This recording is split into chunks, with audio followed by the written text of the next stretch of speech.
Out of all the memorable characters from Red Dead Redemption 2, Angelo Bronte stands out as a figure emblematic of the changing American landscape at the turn of the 20th century. His story is not just one of crime and power, but also of immigration, ambition, and the American dream perverted. This investigation aims to explore the life of Angelo Bronte, from his humble beginnings to his rise as a crime lord in Saint Denis, and ultimately his dramatic fall. Through his narrative, we will examine the themes of corruption, the illusion of civility, and the relentless march of progress that defines the era in which he lived. Before we dive into this investigation, be sure to subscribe if you enjoy, as 99% of viewers are currently not subscribed. Thank you for all of the support. Angelo Bronte's journey is a testament to the immigrant experience in America. Born in Sicily, Italy, Bronte arrived in the United States in search of opportunity. Little is known about his early years, but it is clear that he was a man of ambition and intelligence. He quickly realized that in the burgeoning city of Saint Denis, wealth and power were not just held by those with titles and land, but also by those who operated in the shadows.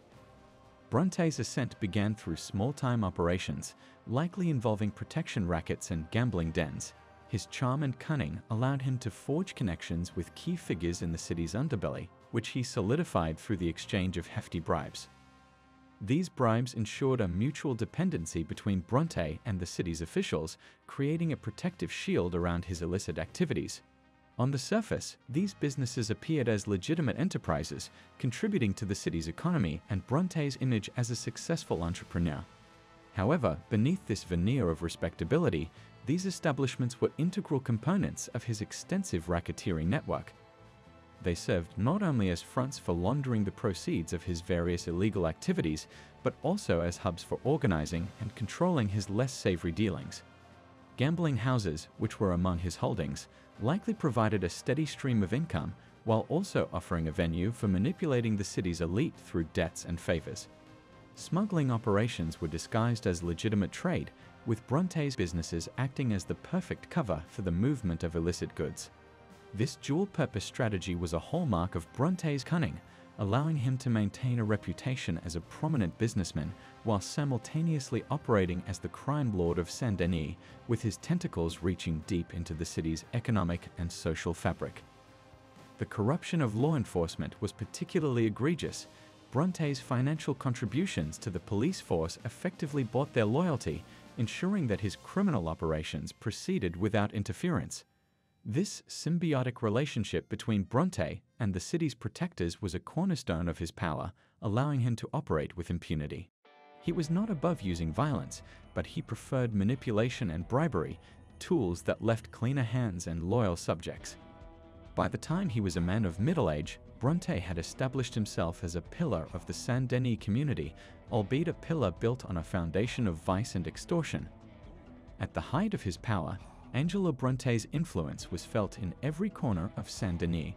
He had politicians, law enforcement, and even rival gangs in his pocket. His mansion, a symbol of his success, was filled with art and opulence, a stark contrast to the squalor of the city's slums. Bronte's ability to maintain a veneer of respectability was key to his control. He hosted lavish parties attended by the city's elite, all while orchestrating criminal activities with a discreet but iron fist. Bronte's empire was a microcosm of the larger American society, reflecting the corruption and inequality that plagued the nation.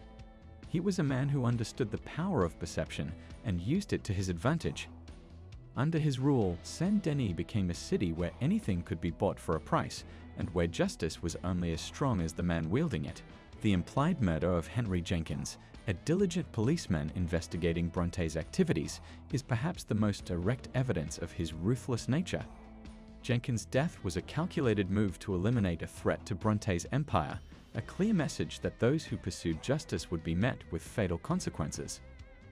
This act of silencing a law enforcement officer not only demonstrated Bronte's power, but also the depth of his corruption, as he did not hesitate to spill blood to protect his interests. The arrival of the Van der Linde gang in Saint Denis marked the beginning of the end for Angelo Bronte.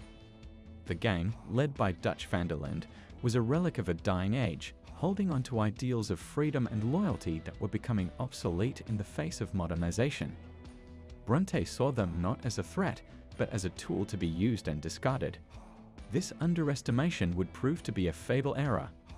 Angelo Bronte's decision to take Jack Marston, the young son of John Marston, a member of the Van der Linde gang, was a calculated move designed to assert his dominance and control over the gang. Bronte saw an opportunity to manipulate the gang by taking something precious from them, using Jack as leverage to bend the gang to his will. This act of using a child as a pawn in his power games was the ultimate demonstration of Bronte's callousness and disregard for any moral code. The Van der Linde gang, already incensed by Bronte's betrayal over the trolley station heist, where they were led into a trap under the guise of a lucrative score, saw the abduction as a step too far. It was not just the act of taking Jack that fueled their anger, but the realization that Bronte viewed them not as formidable adversaries, but as mere playthings to be toyed with at his pleasure.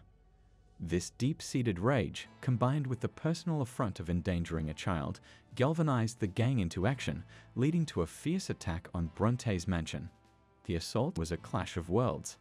The Van der Linde gang, embodying the wild spirit of the frontier, stormed the citadel of civilization that Bronte had built. The gang's assault was driven by a desire for retribution and the rescue of Jack, aiming to dismantle the power of a man who had so brazenly wronged them and to send a clear message that even the most powerful cannot act with impunity. His capture and subsequent death at the hands of Dutch were not just the end of a man, but the end of an era. In his final moments, the once untouchable Angelo Bronte found himself at the mercy of the Van der Linde gang, his veneer of invincibility shattered. Desperation took hold as he realized that his wealth and influence could not shield him from the consequences of his actions. Bronte resorted to begging, a stark contrast to the composed figure of authority he once presented. He attempted to barter for his life with the same tool he had used to climb the ladder of power, money.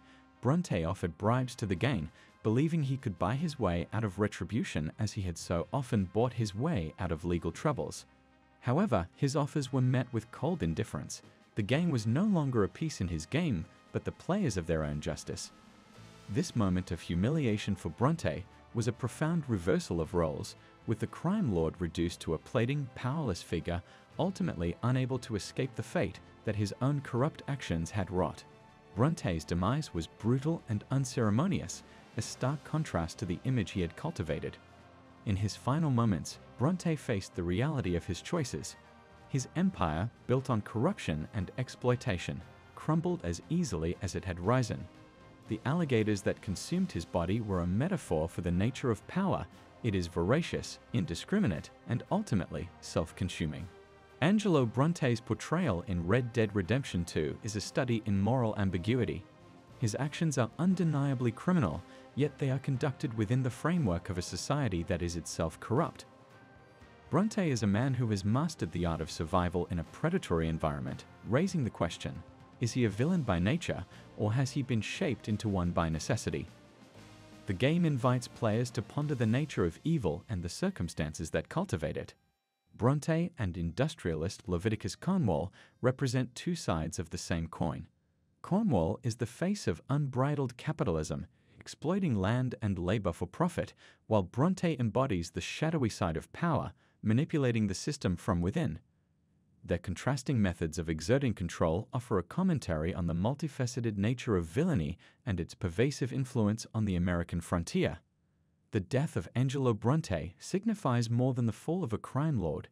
It represents the relentless march of progress and the cyclical nature of power. As the old guard falls, new forces rise to take its place. Bronte's demise at the hands of the Van der Linde gang is a futile resistance against the tide of history, a poignant reminder that change is the only constant.